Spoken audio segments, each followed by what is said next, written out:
नगीना सांसद चंद्रशेखर आजाद ने उत्तर प्रदेश सरकार पर कई सवाल खड़े किए हैं। उन्होंने कहा है कि सरकार के द्वारा कोई व्यवस्था पर ध्यान नहीं दिया जा रहा है, कानूनी व्यवस्था फेल हो चुकी है, उसके बावजूद भी मुख्यमंत्री इस बात पर ध्यान नहीं दे रहे हैं।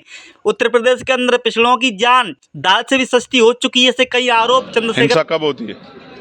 जब कानून व्यवस्था कमजोर, और कानून व्यवस्था कमजोर की जिम्मेदारी किस पे होती है? मेरे पे या मुख्यमंत्री पे? मैं तो मुख्यमंत्री नहीं हूं। तो उत्तर प्रदेश में सिर्फ हिंसा नहीं हो रही, उत्तर प्रदेश में लोगों की जान जा रही है। कल हम लखनऊ में थे, एक नौजवान की पुलिस द्वारा हत्या हुई। अभी 4 दिन पहले जो है 4 दलितों की, जिनमें 2 छोटी बच्चा थी, हत्या हुई।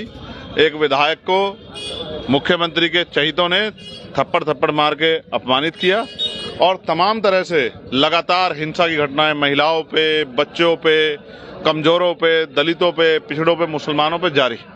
इस हिंसा की जिम्मेदारी नगीना सांसद ने उत्तर प्रदेश में हो रही घटनाओं पर ध्यान देते हुए कहा है कि रोजाना घटनाएं घटित हो रही हैं, सरकार को लेनी चाहिए।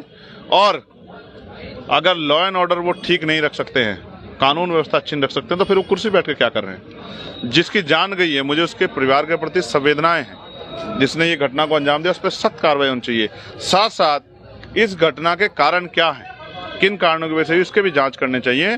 क्योंकि लगातार लंबे समय से देखा जा रहा है, चाहे गाजियाबाद से हो, कहीं से हो, कि एक वर्ग को उकसाने का प्रयास किया जा रहा है, जिससे कि वो कोई घटना करे और क्षेत्र प्रदेश का माहौल बिगड़े, और ये नहीं होना चाहिए। मैं कहूँगा कि मुख्यमंत्री जी, आपको स्वतः जाके वहाँ देखना चाहिए और इसकी न्यायिक जांच करानी चाहिए कि किसकी वजह से हुआ, और इसमें सख्त कार्रवाई करके जो है अब प्रेजेंट टाइम में वहाँ कानून व्यवस्था बहाल करनी चाहिए, ये उनकी जिम्मेदारी। कल आप लखनऊ में थे, अमन गौतम के यहाँ पर गए, आपने कहा कि दलितों की जो जान है वो दाल से भी।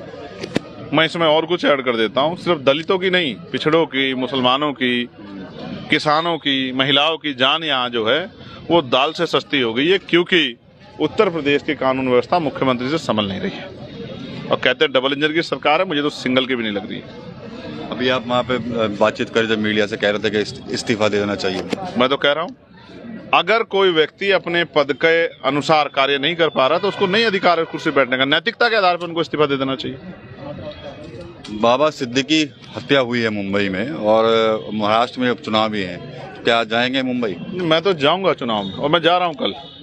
लेकिन मैं आपसे कह रहा हूं कि अगर इतने बड़े नेता की, उद्योगपतियों की सरेआम हत्या हो रही, तो क्या कानून व्यवस्था है? फिर मेरे जैसे गरीब के बेटे की तो कभी भी हत्या हो सकती है।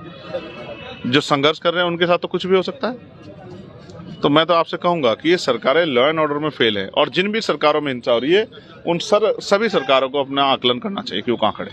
अब क्या कुछ जिस तरह से जो घटना हुई है बहराइच में भी, उसको लेकर शांति की अपील क्या करेंगे? नहीं, मैं बिल्कुल अपील कर रहा हूँ कि सख्त कानूनी कार्रवाई की जाए और शांति जो है बना के रखी जाए सभी पक्षों द्वारा, और उत्तर प्रदेश को इस आग में, हिंसा के आग में ना झोंकने का प्रयास किया जाए।